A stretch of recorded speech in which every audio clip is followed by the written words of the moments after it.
Hey everybody, I hope this video finds you safe and healthy.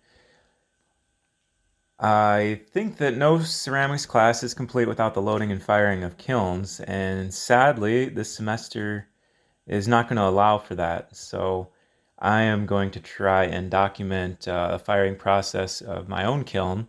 So bear with me, this is very much new to me. And yeah, let's see what happens. First off, a little tour of the kiln. This is my shanty town. My kiln Herkimer. My dog Audubon. Hi Audie. Okay. So to the front of the kiln here, we have the door. This gets bricked up and down every firing. You can see that door upside down on its cradle. Worth pointing out, the three ports in the front of the door there, those will be used later to spray sodium into the kiln at the peak of the fire. If you look down here, I've got two ports. This is where the burners will go in once it's all loaded up and ready to be put to the torch. I figure it's worth mentioning now, this is a sprung arch as opposed to a catenary arch. Catenary arch being a self-supporting arch. Sprung arch, on the other hand, as its name would imply, requires a steel frame or buttressing to keep the arch from collapsing. This is a high fire kiln, so it will reach temperatures in excess of 2300 degrees at the peak of the firing. Thermal expansion being what it is, the buttressing becomes quite necessary. Looking inside, we can see in back that there is the main flue and the breather port, both of which connected to the chimney. You can see these little porcelain sheaths coming in. There'll be thermocouples that I put in there to get a digital readout on the progress of the fire. And it's a useful tool, but the main way of monitoring the progress of the firing is in the use of these pyrometric cones. I will show more of these later during the loading. These are fired examples, and you can see how they bend, and they're formulated to melt at very specific working temperatures, not necessarily the temperature, but the working heat. I think a good analogy is like a baked potato. If you put a baked potato in an oven that's at 400 degrees, it takes a while for that heat to soak into the potato and it become cooked. So these tell us when the potatoes are done. You can see here, this is where the back stack will go, and then these will get shifted around and there'll be a front stack that'll go in there. There's a little space in the front. This is the firebox. There'll also be what's called a bag wall that'll get built up here to try to knock the flame up and disperse it throughout the kiln. Okay, moving on to the rest of the kiln. We've got all kinds of little kiln deities that the kiddos have blessed me with. I got everything up here from robots to beasties to owls. Snake cup. It's probably one of my favorite.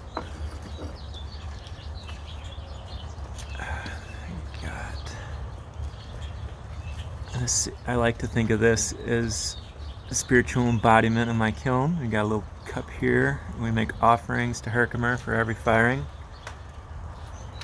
And back here we get to the chimney. A couple ways that I control the firing is by either restricting or opening up the chimney to increase the draft or the way the kiln breathes. We got passive dampers we can open up. That'll let in cold air and slow the flame speed down in the kiln. The main way is probably by using this spade damper. Pretty self-explanatory. I can pull this out and open up the chimney, and therefore increasing the draft and the speed that the flame moves through the kiln, or I can push it in and cut it off, decrease the amount of air the kiln can pull in and the speed of the flame in the kiln. Also, at the end of the fire, I'll push this in all the way and seal the heat in the kiln. So that about does it for now. Next up, I'll start loading the kiln. Okay, show you around the inside of the kiln. Got the loading as well underway, got the back stack in place. Front stack is coming along nicely. You can see all the pots neatly placed on shelves, held in place by fire brick posts. It's the same fire brick that makes up the walls of the kiln. There's one of the cone packs I was telling you about. You can also notice that the pieces are held up by little balls of refractory clay called wadding, basically to help everything come apart and the pots not stick to the shelves because of the corrosive nature of the salt that'll be moving through the kiln. That same clay is used to separate the bricks from the shelves. Sophie, if you're watching, you can kind of see her dragging down there. You can see the bag wall I was talking about. There's one more light checkered stack that'll go on there, and I'll be sure to document that before I brick this all up.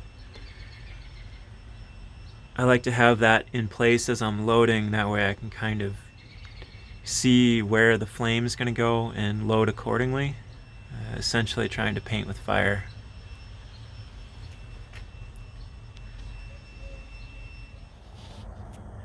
Okay, here's the finished stack. You can see the bag wall fully in place.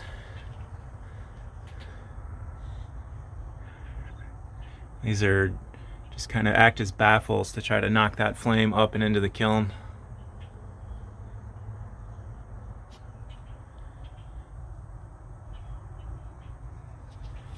Alright, now on to the door.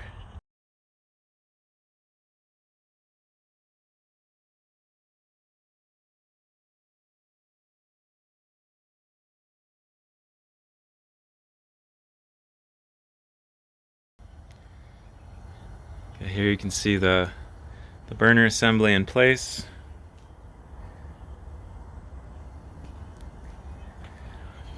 Right now, just these little piggyback burners are going, and the flame set so low that the camera can't even hardly pick it up.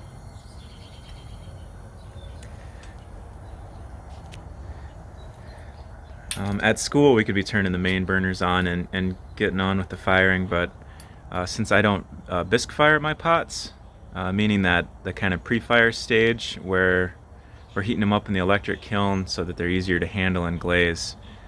Since all the pots that are going in here are raw, I need to do this lengthy kind of pre-fire. You can keep things below 212 just to give that any moisture that might be left in the walls of the pot time to evaporate and get out of the walls.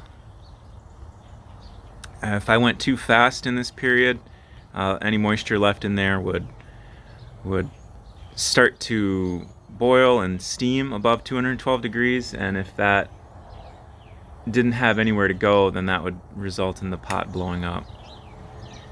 So I will be keeping it like this pretty much for the rest of the day. I'll get it up to about 180, 190, and then I'll try to stall it out. I'll turn the main burners on just before I go to bed, a couple hours before, and just kind of let them slowly build up overnight. And then tomorrow morning I'll get up real early and get after it in earnest.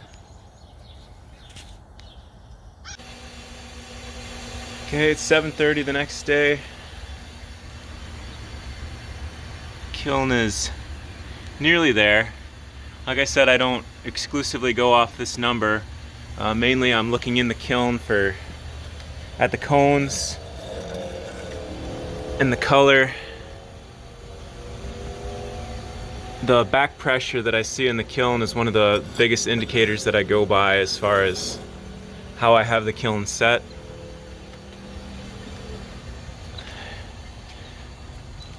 How the kiln's set basically being a combination of adjusting the damper,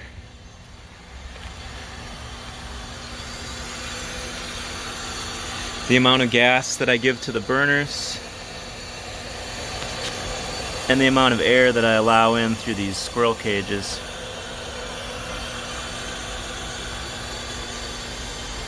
I don't think the camera is going to pick it up, but if you could see in there, you would see a cone 9 starting to bend.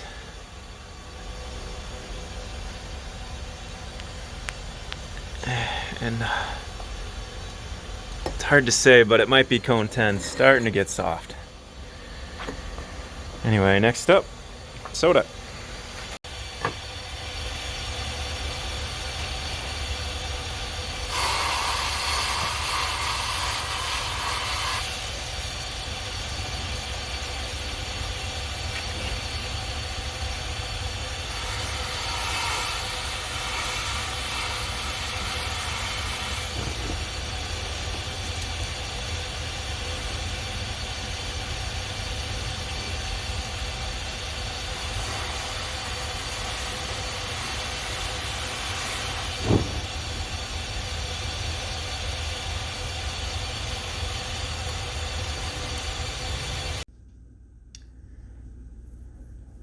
So, needless to say, I was a little distracted finishing up the firing, so I thought I'd add in this little audio clip at the end here. Basically, in this final sequence, you see me spraying in a soda solution. It's just over 2 pounds of sodium carbonate or soda ash into 1.5 gallons of hot water. It takes me about 45 minutes to an hour to spray this in. Afterwards, I let the kiln soak for anywhere from 1.5 to, well, hour to 2 hours. And yeah, after that, the kiln's slowly sealed up and is allowed to sleep for 2.5, 3 days before it's cool enough to take the door down and unload the pots. I'll probably do a little follow-up video on that. In the meantime, I've got a little short clip of my daughter Adele explaining things far more succinctly than I could ever hope to. Thanks. Bye-bye. Inside there, right out there, and there's glaze on the inside, because they would scoop it up with a cup, they would pour it in the cup, and they would pour it out. And that's like the markings you can do on the glaze from glaze, and then you fire it in the kiln. And that's where the magic happens? That's where the magic happens. And yeah. Yeah, good. Thank you. Whoa, is that dragon? Cheers. Cheers? Cheers? Yeah, that's a dragon. What? There's a dragon in there. What?